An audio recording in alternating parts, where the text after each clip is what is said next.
que el Señor te bendiga en esta tarde. Me gustaría orar un momento más. Papá, te doy gracias por esta tarde, Señor. Gracias porque nos permites estar en tu casa. Gracias por este tiempo que podemos estar como hermanos, Padre, estar aquí en tu casa. Gracias, Dios, por tu bendición. Gracias, Dios Padre, porque sabemos que podemos acercarnos confiadamente a ti, papá. Gracias, Padre, porque ya no hay nada que nos impida tener acceso a ti. Gracias, Dios, por eso que tú hiciste y gracias por esas bendiciones que tú tienes para nuestra vida. Yo te pido que bendigas en esta tarde la palabra, que seas tú hablando, papá, y que sea Dios Padre para ponerlo por práctica en el nombre de Jesús. Amén. Antes de iniciar, quiero hacer un comercial. Mi esposa y yo estamos leyendo un libro por las noches, se llama La oración es la clave del éxito. Es un libro que yo tenía ganas de leer desde hace algún tiempo.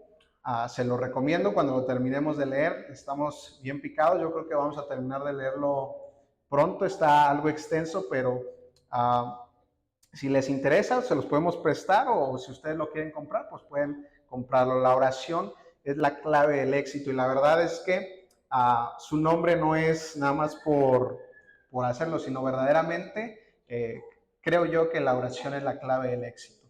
Entonces, si te interesa, por ahí lo puedes conseguir en internet. Y he titulado en esta tarde el mensaje: sin relación no hay revelación, ¿sí?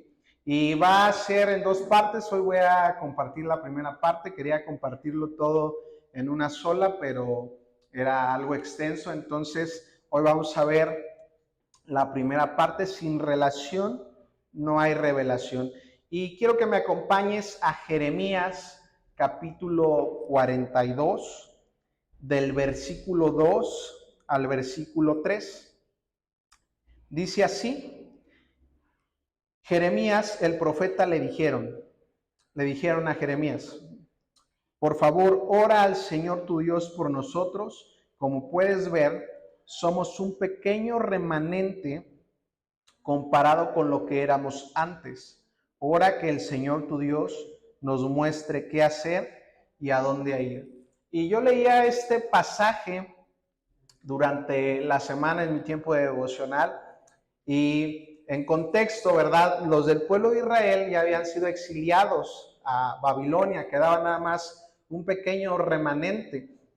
Ahí van con el profeta Jeremías y le dicen: dinos, más bien ora al Señor tu Dios para que nos diga si debemos quedarnos aquí o debemos irnos a Egipto. Y me acordé de Adriana, porque Adriana ha mencionado, ¿verdad?, que en la Biblia encuentras unas historias que están mejores que las series, ¿verdad? Unas novelas mejores que las que podemos encontrar. Y yo me quedé tan picado porque se terminó el capítulo y ya se me hacía tarde. Y yo dije: ay, pero ¿qué habrán hecho estos? Porque si tú sigues leyendo, dice después que efectivamente Jeremías oró al Señor y tuvo una contestación 10 días después de eso que le pidieron. Y tú sabes qué fue lo que pasó. Si no sabes, puedes leer en Jeremías capítulo 42 para que termines de leer la historia ahí completa, qué fue lo que hizo el pueblo de Israel. Y el tema de este año, pues, es manteniéndonos firmes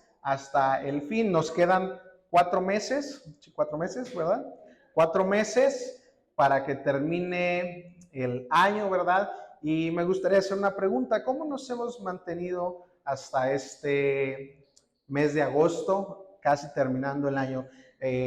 Nos hemos estado firmes, tal vez por ahí nos hemos cansado, yo creo que todos hemos tenido pruebas, ¿verdad? Situaciones, pero ¿cómo vamos hasta este punto? Y algo que quiero comentarte es que la relación con Dios, yo sé que no es nada revelador, ¿verdad? Ni nada que no te hayan dicho antes, pero la relación que tú tengas con Dios va a ser importante para mantenerse firme hasta el fin. Nuestra relación con Dios demandará obediencia. Y cuando nosotros obedecemos a Dios, Él nos da revelación. ¿Por qué el pueblo de Israel estaba pasando esa situación de la cual te estoy explicando o que te platiqué hace un momento? Porque el pueblo de Israel le faltaba relación con Dios, le faltaba obedecer a Dios. Y algo que también debemos entender es que sin revelación no hay convicción. Te lo voy a repetir. Sin revelación no hay convicción. Si los discípulos no hubieran visto a Jesús resucitado, no hubieran estado convencidos de seguir en el camino. Porque tú te acuerdas qué hicieron los discípulos cuando Jesús murió. El Pedro ya se quería regresar, ¿verdad?, a su trabajo de antes. Todos estaban, pues, dispersos, ¿verdad? Y el Tomás, pues, ni le preguntamos, ¿verdad? Porque ese traía otro rollo. Pero cuando Jesús se les reveló de que había resucitado, ellos tuvieron la convicción de seguir adelante. Y es por eso que tú y yo necesitamos la revelación de la palabra para verdaderamente tener convicción y mantenernos firmes hasta el fin. Porque si nosotros no tenemos esa convicción y esa revelación, muy probablemente nos pase, ¿verdad? O nos puede pasar lo que le pasó a los discípulos. Ahora, lo que no sabes para qué sirve, lo dejas de valorar. Te lo voy a repetir. Lo que no sabes para qué sirve, lo dejas de valorar. Si nosotros no estamos verdaderamente convencidos y tenemos revelación de lo que dice la palabra, vamos a dejar de valorar lo que dice la palabra de Dios. Porque no vamos a estar convencidos, sino vamos a tener revelación de lo que la palabra quiere decirnos a nosotros.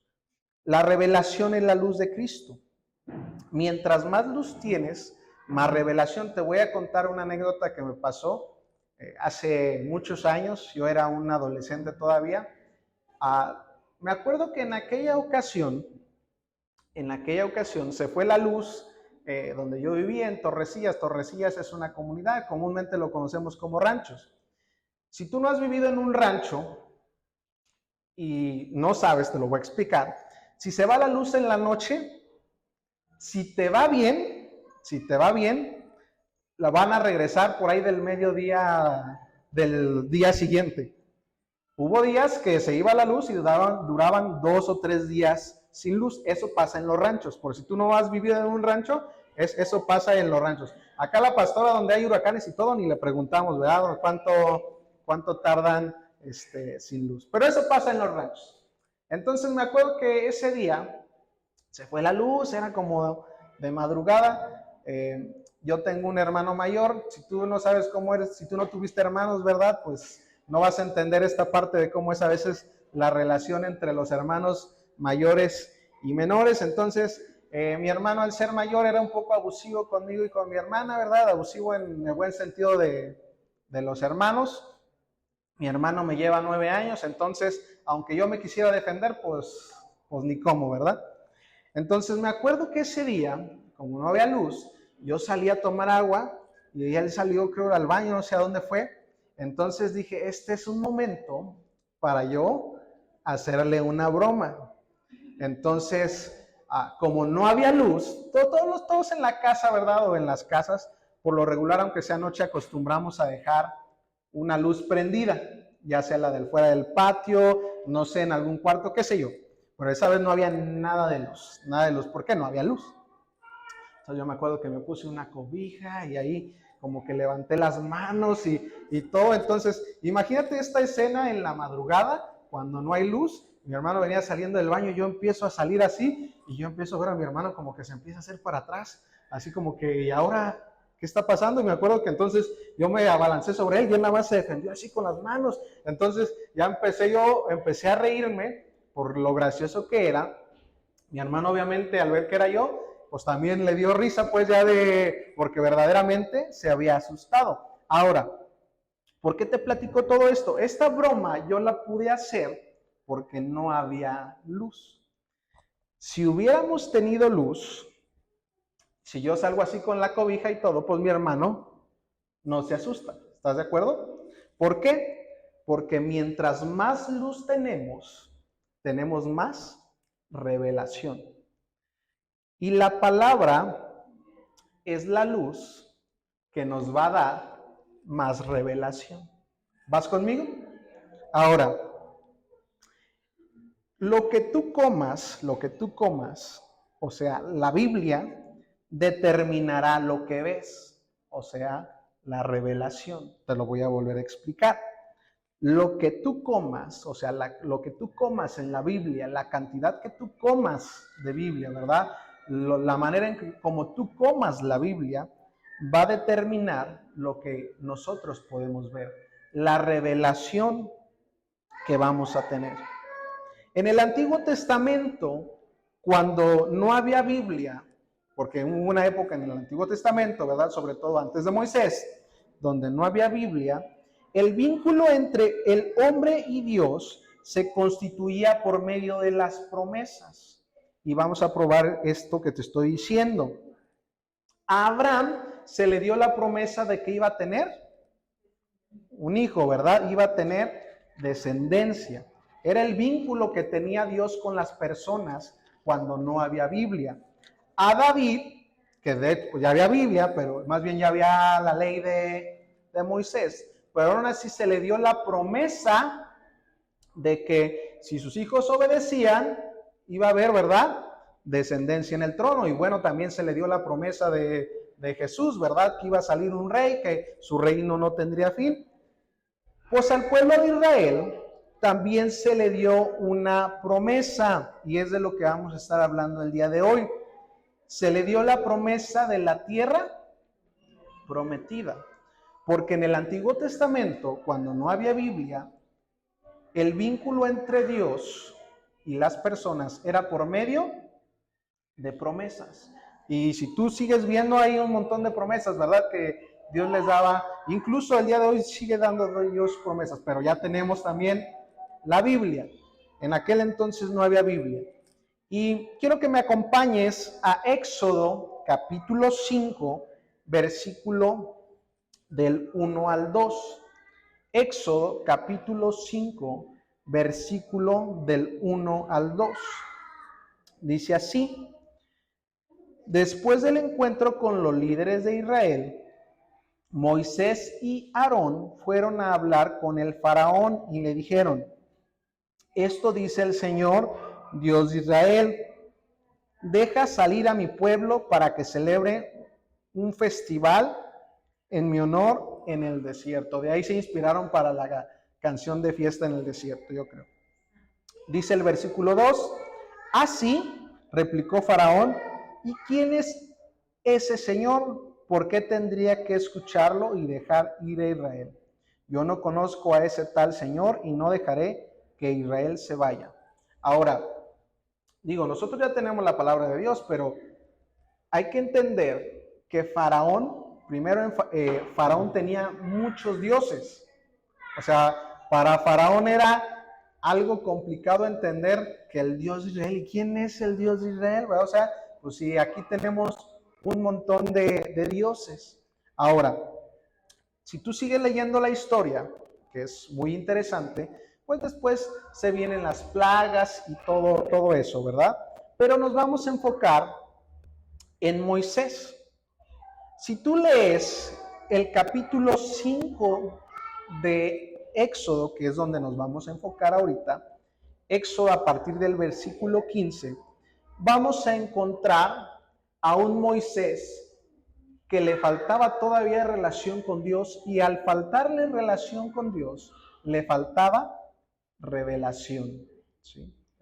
Quiero que me acompañes ahí a Éxodo capítulo 5, el versículo 15, nos habla que cuando el pueblo de Israel lo sometieron a más trabajo, porque, bueno, platicándote la historia, ¿verdad? Moisés va con Faraón, le dice: deja ir al pueblo de Dios. Entonces Faraón se enoja, ¿y qué hace? Únicamente que les pone más trabajo a los del pueblo de Israel, ¿verdad?, que estaban en esclavitud. Imagínate esa situación. Si tú lees el capítulo 4, nos habla que una noche habían hecho fiesta, habían adorado, habían tenido pues literalmente, ¿verdad?, ahí un tiempo de adoración a Dios, porque le dijeron, miren, los vamos a sacar, Dios dijo que van a ser libres, y al otro día, justo al otro día, les ponen más trabajo. Imagínate a Moisés, ¿verdad? Así como, híjole, pues mejor no hubiera ido, ¿verdad? O sea, ay Señor, pues ¿para qué si únicamente lo que hiciste fue ponerles más trabajo? Eso intimidó a Moisés, generó en él inseguridad. Y en Éxodo del capítulo 5, ahí mismo, del versículo 21 al versículo 23, lo vamos a leer, dice así: los jefes de la cuadrilla les dijeron, que el Señor los juzgue y los castigue por habernos hecho repugnantes a los ojos de Faraón y sus funcionarios. Ustedes mismos les pusieron una espada en la mano, les dieron una excusa para que nos maten. Y nada más explicando un poco quiénes eran los jefes de la cuadrilla. Los jefes de la cuadrilla eran personas de Israel, pero que trabajaban para Faraón, cuidando, ¿verdad?, lo que hacían los del mismo pueblo. Eran, en pocas palabras, los recaudadores de impuestos del Antiguo Testamento, ¿sí?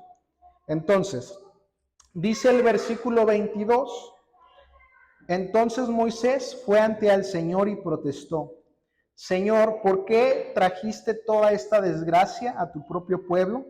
¿Por qué me enviaste? El versículo 23, desde que me presenté ante Faraón como tu vocero, él se ha vuelto aún más brutal contra tu pueblo y tú no has hecho nada para rescatarlos. Y estos jefes de la cuadrilla, que te digo que eran pues personas del pueblo de Israel, si lo trasladamos al día de hoy a la iglesia, son las personas que se quejan de todo. Son las personas que tienen un pie dentro de la iglesia y otro pie afuera. Y bueno, hicieron que Moisés, ¿verdad? O sea, si de por sí ya viendo lo que estaba pasando, pues todavía le generaron más temor, más inseguridad a Moisés. Al pasar todo esto, Dios tiene que llevar a Moisés a recordarle la promesa que le había hecho al pueblo de Israel. Lo encontramos en Éxodo capítulo 6, ahí un poquito más adelante. Éxodo capítulo 6, del versículo 7 al versículo 8. Dice que Dios le dijo a Moisés, hablando del pueblo de Israel, te tomaré como pueblo mío y seré tu Dios. Entonces sabrás que yo soy el Señor tu Dios, quien te ha librado de la opresión de Egipto. Te llevaré a la tierra que juré dar a Abraham, a Isaac y a Jacob. Te daré a ti como tu posesión exclusiva. Yo soy el Señor. Y aquí encontramos a un Moisés que le hacía falta todavía relación con Dios. Por tal motivo no tenía todavía mucha revelación. Pero si tú sigues leyendo y a partir del versículo 7 ves la relación que empieza a tener Moisés con Dios, vas a darte cuenta la revelación que Dios le empieza a dar a Moisés. Es una revelación que yo quisiera, yo creo que todos quisiéramos. Una revelación que, digo, yo había leído mucho tiempo, por muchos años había leído estos pasajes y no me había dado cuenta de cuánta revelación le empieza a dar Dios a Moisés a partir del capítulo 7. Y vamos a encontrar que Moisés sigue teniendo el mismo problema. Sigue teniendo el mismo problema que no dejan ir, ¿verdad?, al pueblo de Israel. ¿Cuál es la diferencia? La revelación. La revelación que tenía en el capítulo 5 y la revelación que empieza a tener a partir del capítulo 7. Y esto es algo que nos pasa a nosotros como personas. Muchas veces Dios nos pone el mismo problema, ¿verdad? Pero es diferente cómo lo afrontamos cuando tenemos revelación a cuando no tenemos revelación. Y no estoy hablando de adivinación. Eso es otra cosa, para que no se confundan. No estoy hablando de adivinación, estoy hablando de revelación, porque como te dije, mientras más Biblia comas, que es la luz, representa la luz, vas a poder ver más, que es la revelación que vas a tener de parte de Dios. ¿Vas conmigo?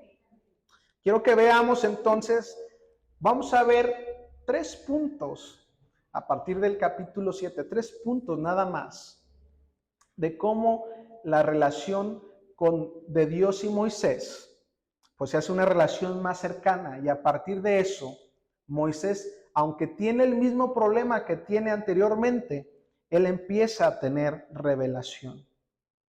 Y quiero que me acompañes a Éxodo capítulo 7, del versículo 3 al versículo 4. Primera revelación que Dios le da a Moisés. Él le dice que endurecerá el corazón de Faraón. Es una revelación que anteriormente no había tenido. Y por eso Moisés dice, pues entonces va a endurecer el corazón de Faraón. Dice así: sin embargo, haré que el corazón de Faraón se ponga terco para poder multiplicar mis señales milagrosas y mis maravillas en la tierra de Egipto. Aún así, el Faraón se negará a escucharme. Por eso alzaré mi puño contra Egipto. Luego lo rescataré a mis ejércitos, a mi pueblo, los israelitas, de la tierra de Egipto, con grandes actos de juicio. Primer revelación que le da, ¿verdad? Le dice que el corazón de Faraón se va a endurecer. Es una revelación que anteriormente no había tenido. Y entonces me imagino a Moisés empieza a decir, pues con razón, por eso, en lugar de pues hacer las cosas bien, les pusieron más trabajo. ¿Vas conmigo? Primera revelación. Segunda revelación, que yo por años y digo, sí, cuánta revelación nos hace, ¿verdad? De parte del Señor. Y dije, por años había leído este pasaje y no me había dado cuenta de todo lo que el Señor le estaba diciendo a Moisés. La segunda revelación, Dios le permite a Moisés sorprender a Faraón. Esa es la segunda revelación que le da. Le permite a Moisés sorprender a Faraón. Éxodo capítulo 7, del 14 al 16, dice, luego el Señor le dijo a Moisés, el corazón de Faraón está obstinado, que es la primera revelación, ¿verdad? Que ya le había dado. Y todavía se niega a dejar salir a mi pueblo. Así que irás a ver al Faraón por la mañana cuando descienda al río. Párate junto a la ribera del río Nilo para encontrarte allí con él. No te olvides de llevar contigo la vara que se convirtió en serpiente. Y voy a hacer una pausa aquí. Dios le da justo seña y todo. No le dijo por la tarde, no le dijo a mediodía, le dijo por la mañana, ¿sale? Porque Dios sabía que por la mañana era cuando Faraón iba a descender. Y no nada más eso, le dice justo dónde se debe parar.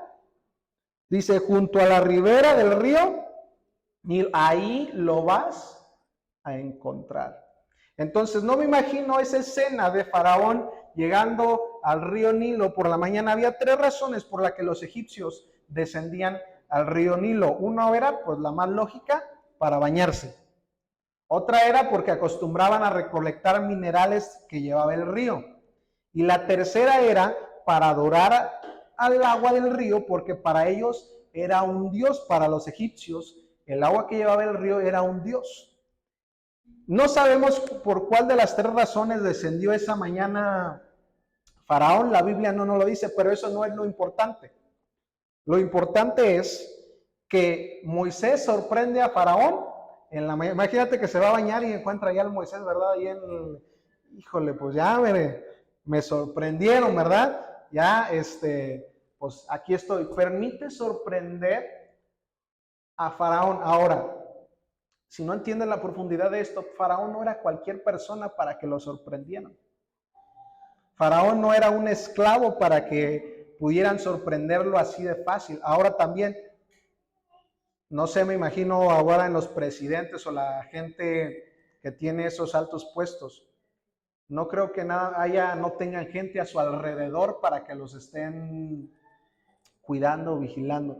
Pero esto es una prueba de que Dios es más grande que cualquier cosa y que Dios permite sorprender incluso a tus enemigos o a los que piensan hacerte daño. Porque cuando tú tienes una mayor relación, vas a tener una mayor revelación. Y dice después el versículo 16, luego anúnciale lo siguiente, el Señor, Dios de los hebreos, me envió a decirte, deja ir a mi pueblo para que me adore en el desierto. Hasta ahora te has negado a escucharlo. Y si tú sigues leyendo todo ese pasaje, nos sigue hablando que viene la primera plaga, que fue el agua que se convierte en sangre. Y de las plagas voy a hablar la próxima vez. Cómo las plagas, aunque fueron en Egipto, aunque pasaron hace mucho tiempo, sigue simbolizando, o más bien no simbolizando, no sé si existe esa palabra, están representando muchas cosas actuales que vive la iglesia. Y te voy a mencionar nada más la del agua en sangre, las demás te las voy a dejar para la próxima ocasión.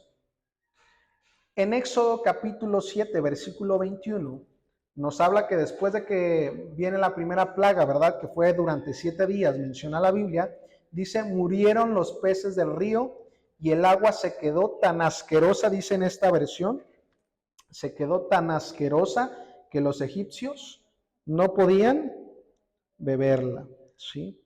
Entonces, la plaga de la sangre dice que apestaba, dice era tan asquerosa. ¿Por qué?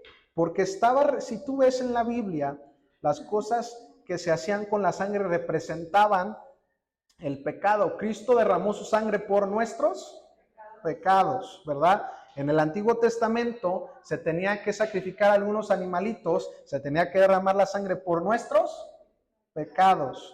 La sangre convertida en agua en ese río estaba representando el pecado. Y vas a decir, ¿cuál pecado? Si tú lees la historia antes, cuando Moisés era niño, ¿te acuerdas que mataron a los bebés? A muchos los llevaron al río para matarlos. Muchos teólogos dicen que había cocodrilos, muchos pudieron morir porque se los comieron los cocodrilos, muchos porque literalmente ahí los mataron.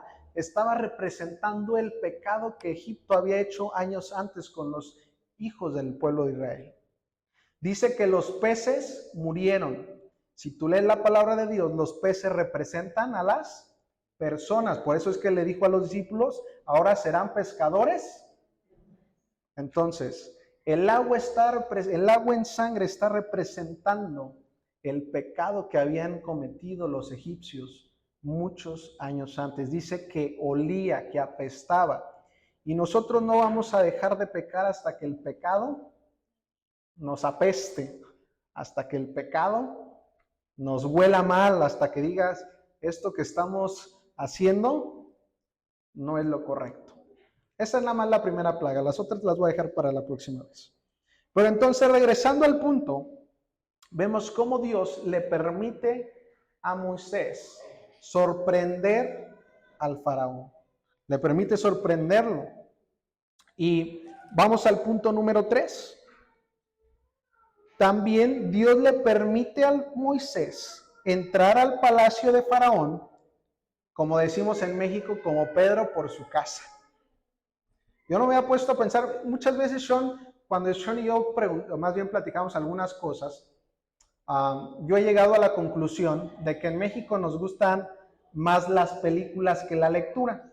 No sé si estoy equivocado, pero yo creo que en México nos gustan más las películas que la lectura. Yo me acuerdo que cuando era niño llegué a ver películas de Moisés y el faraón y hacían referencia que Moisés y faraón habían sido, tú sabes que Moisés, ¿verdad? Estuvo con la hija de faraón, entonces representaban al faraón que tenía la misma edad de Moisés y entonces pues que eran cuates, entonces años antes, más bien pasan los años, son adultos y pues aunque ya no se han visto, pues ahí como que todavía eran medios cuates y entonces por eso faraón podía entrar, Moisés podía entrar al palacio de faraón así como si nada.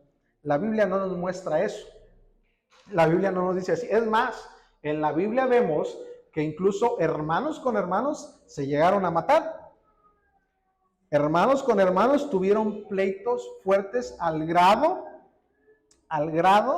de querer pues matar a su propio hermano. ¿Tú crees que si Moisés le estaba haciendo todo eso a Faraón, lo iba a dejar entrar como Pedro por su casa al palacio? Yo nunca me había puesto a pensar en eso. ¿Cómo Moisés podría entrar al palacio de Faraón como Pedro por su casa y todavía no nada más entrar, no a saludarlo, no a felicitarlo por su cumpleaños, sino a decirle, deja ir al pueblo de Israel?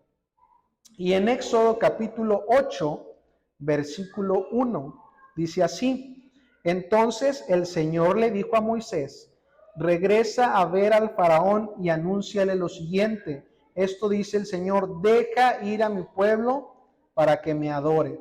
Y vuelvo a hacer la pregunta: ¿por qué Moisés podía entrar como Pedro por su casa al palacio del hombre más poderoso de aquella época? No era otra cosa que la revelación que Dios le daba. La luz, ¿verdad? Que Moisés tenía a causa de la relación que tenía con Dios. Era mejor que el GPS. Ni el GPS le podía decir todo eso, ¿verdad? Cómo meterse al palacio, cómo sorprenderlo cuando el faraón estaba en el río. Ahora, quiero ir cerrando con esta parte. En México tenemos un dicho, no sé si en otros lugares también lo tengan. Eres lo que comes. Y si lo trasladamos al ámbito cristiano, lo que comes, o sea, la Biblia, determinará la revelación que tengas, o sea, lo que puedes ver. Te lo voy a repetir. Lo que comes o la cantidad de Biblia que comes determina lo que vas a ver, la revelación que vas a tener de parte de Dios. Y Jeremías, ahí que fue con lo que comencé, voy cerrando con esto. Jeremías, capítulo 42. Le pido a los muchachos de la alabanza si pueden pasar, por favor. Jeremías, capítulo 42. En el versículo 10, te dije que lo leyeras en tu casa, pero no, pues te lo voy a decir yo ahorita. Aún así puedes terminar de leer la historia en tu casa. Dice que, contextualizándote de lo que te dije al principio, queda un pequeño remanente del pueblo de Israel en Judá. Los del pueblo de Israel tienen la inquietud de si quedarse allí o irse hacia Egipto, del cual habían sido liberados muchos años antes. Entonces van con el profeta Jeremías, le dicen, oye, ora al Señor tu Dios para que nos diga qué hacer, si debemos quedarnos aquí o debemos irnos. Jeremías ora al Señor, dice la Biblia que 10 días después le da la revelación y Dios le dice lo siguiente en el versículo 10, permanezcan aquí en esta tierra. Si lo hacen, los edificaré y no los derribaré. Los plantaré y no los desarraigaré. Pues lamento todo el castigo que tuve que traer sobre ustedes. Entonces escuchen el mensaje que el Señor ha dado al remanente de Judá. Esto dice el Señor de los ejércitos celestiales, Dios de Israel. Si están decididos a irse a Egipto y vivir allí, dice el versículo 16, la misma guerra y el mismo hambre que temen los alcanzará y allí morirán. Entonces Jeremías habla de parte de Dios al pueblo de Israel y yo cuando leí esto dije, pues ahí está, ya les dio la respuesta, ya les dijo ya les dio la revelación de lo que tienen que hacer. Y yo me quedé con la duda, me acuerdo que ya se me hacía tarde, pero ya había terminado de leer el capítulo y decía, pero estos sí habrán hecho caso o no habrán hecho caso. Conociendo al pueblo de Israel y que mira que nosotros tenemos muchas cosas en común con el pueblo de Israel, porque Dios nos dice una cosa y quién sabe, ¿verdad? Si lo obedecemos. Sigo leyendo y tristemente, dice que algunos se juntaron y ¿qué crees que hicieron? Me dijeron, no, nosotros nos vamos a ir a Egipto. Terminaron yéndose a Egipto y Dios después les manda a decir con Jeremías, por cuanto no se quedaron, por cuanto no hicieron caso, vendrá la enfermedad, vendrá el hambre, vendrá la guerra, traeré a Nabucodonosor también a este lugar para que destruya este lugar. Y yo me quedé pensando, pero si ya, ¿verdad? Ya les habían dicho, ya les había dicho Jeremías. Y tristemente es algo que nos pasa incluso en estos días. Dios nos dice tal vez, oye, tienes que perdonar a tal persona y nos cuesta hacerlo. Tal vez Dios nos dice, oye, tienes que hacer esto y nos cuesta hacerlo. Tal vez Dios nos habla de muchas cosas, pero el problema a veces es la obediencia que nosotros podemos tener. Y la idea de obediencia no es afectarte a ti, sino limitar a tus enemigos. Te lo voy a repetir. La idea de obediencia no es afectarte a ti, sino limitar a tus enemigos. ¿Qué tanta relación estamos teniendo con Dios? ¿Qué tanta revelación estamos teniendo de parte de Dios? ¿Qué tanto estamos obedeciendo a Dios? Y la revelación va a exigir o va a demandar de manera espiritual que nosotros podamos obedecer.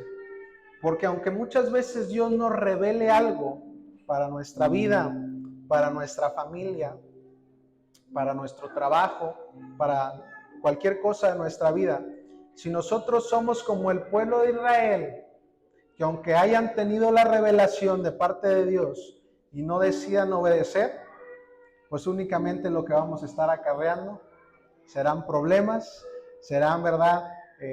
Pues cosas que Dios no quería para nosotros. Y me gustaría que te pusieras de pie en esta tarde, que pudiéramos orar, que nuestra relación con Dios sea más cercana, porque a mayor relación, mayor revelación. Pero al mismo tiempo la revelación va a demandar obediencia de nuestra parte. ¿Qué tanto estamos obedeciendo nosotros al Señor? ¿Qué tanto quieres conocer al Señor? Yo le decía, Señor, pues yo quiero eso, ¿verdad? Que le digas a Moisés, así como. Y la respuesta del Señor me dijo, pues, ora más, métete más conmigo. Y si verdaderamente nosotros como iglesia, como congregación, queremos revelación, necesitamos obediencia, pero también necesitamos más